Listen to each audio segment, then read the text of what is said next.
Andiamo a vedere adesso l'ultima tipologia di incagli possibili, che è quella che avviene soprattutto nei porti o laddove stiamo pescando in posti con una elevata pressione di pesca e quindi ci sono magari attrezzi di pesca rovinati o persi sul fondo, come possono essere delle ispezioni di palamiti, delle ispezioni di reti, delle cime o delle cime galleggianti, magari dei natelli, soprattutto nel porto a mezz'acqua.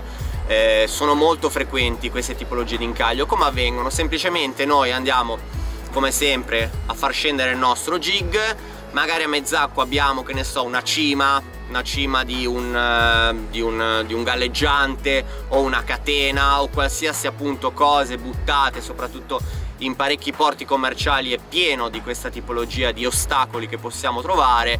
Anche lì, una volta che andiamo, sentiamo "Uella, eccolo!" Anche abbastanza, quello è ancora più infame, soprattutto il long line, soprattutto i palamiti rotti così, che fanno magari il matassone, quelli ci sembrano anche un po' più morbidi, quindi siamo ancora più propensi a pensare nei primi secondi che si tratta di un pesce, mentre in realtà poi dopo qualche secondo ci rendiamo conto di avere preso solamente un ostacolo, e anche in questo caso diventa veramente difficile riuscire a liberare il nostro jig. Se si tratta di una cima, quindi di una cima, soprattutto quelle cime o in tessuto naturale o anche nei tessuti diciamo di nylon, quelle magari grosse, le cime portuali, quella una volta che l'assist si va a infilare, ragazzi, è praticamente una battaglia persa. Dovete solo sperare che ceda magari il nodo o qualche altra cosa, perché difficilmente riuscite a liberarla.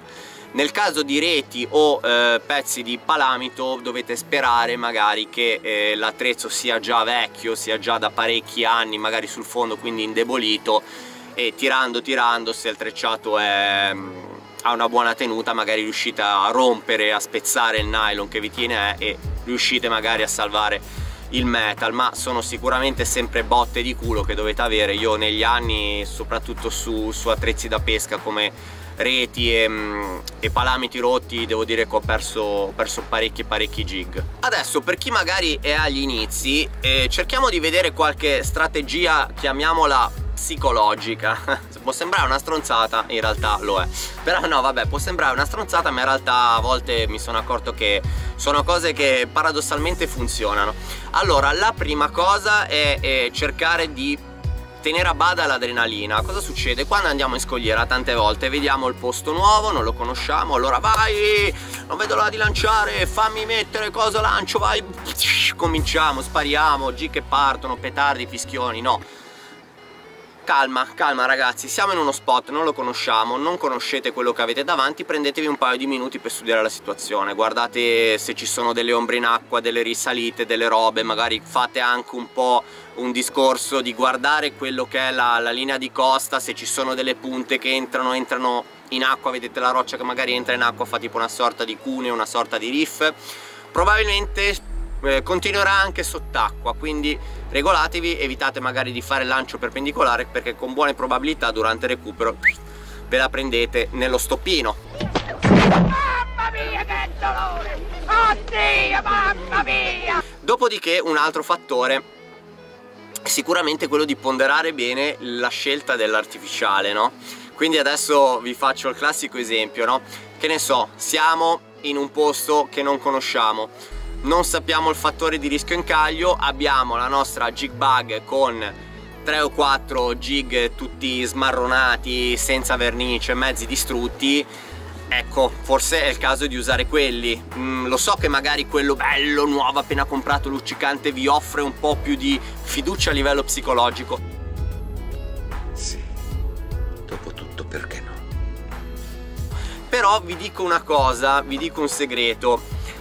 Esiste una regola non scritta che, e questo ve lo dico per esperienza, più il jig o l'artificiale che state usando è bello, è nuovo, è appena uscito dalla confezione e ci tenete, maggiori sono le possibilità di incagliarlo al primo lancio. Questa è una regola che dovrebbero far studiare nei banchi di scuola.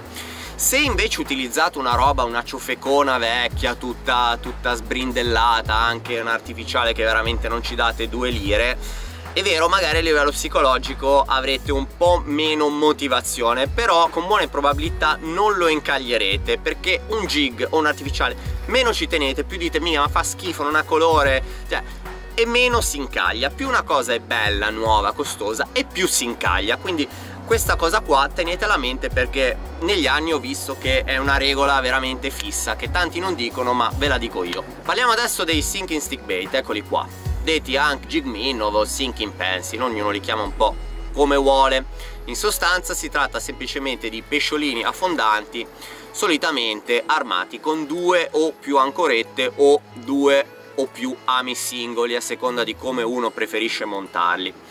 Queste sono esche che soprattutto negli ultimi anni sono diventate particolarmente famose e si sono rivelate essere efficaci laddove delle giornate il metal o altre tipologie di esche non sono gradite, e a volte appunto questi pesciolini, questi stick bait sono risolutivi.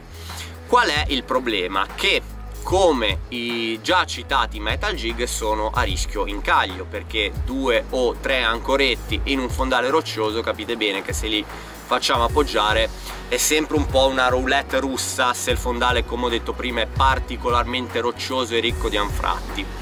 Come fare per limitare gli incagli in questa tipologia di artificiali? Sicuramente la miglior cosa è la conoscenza dello spot. Ecco perché, come ho detto prima, prendetevi sempre qualche minuto quando siete di fronte ad uno spot nuovo. Non andate di impulso, quindi dite ah, l'ho appena comprato, non vedo l'ora di usarlo, cosa? Sì, benissimo, va bene, usare è normale, avere voglia di usare magari un artificiale che non conoscete, però se siete in un posto che davvero non sapete nulla, non sapete quanto è profondo, non sapete che tipo di roccia ha, non sapete che correnti ci sono, usate quelli che chiamo io i cosiddetti kamikaze. Quindi magari prendete un jig un po' bruttarello, no? Quello che dite come il bruttanatroccolo, sempre il discorso di prima, che i jig più sono brutti per qualche motivo meno si incagliano. Quindi prendete magari un bruttanatroccolo, un kamikaze, io li chiamo i kamikaze, jig da sacrificare, no? E lo lanciate, magari con un solo assist, un solo o 2 assist, ma diciamo che con uno solo ancora meglio. Fatevi una decina di lance raggiera in modo da farvi una mappa mentale di quello che avete davanti.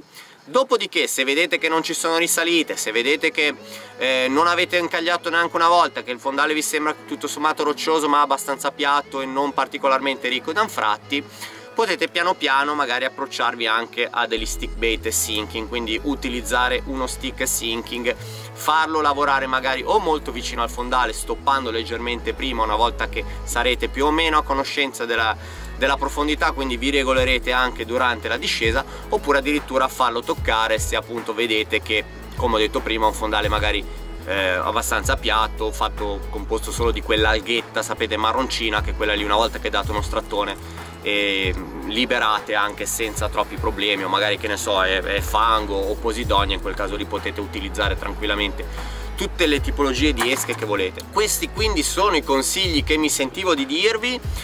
Fondamentalmente fate sempre molta attenzione, cercate di pescare concentrati. Quindi cosa succede anche tante volte?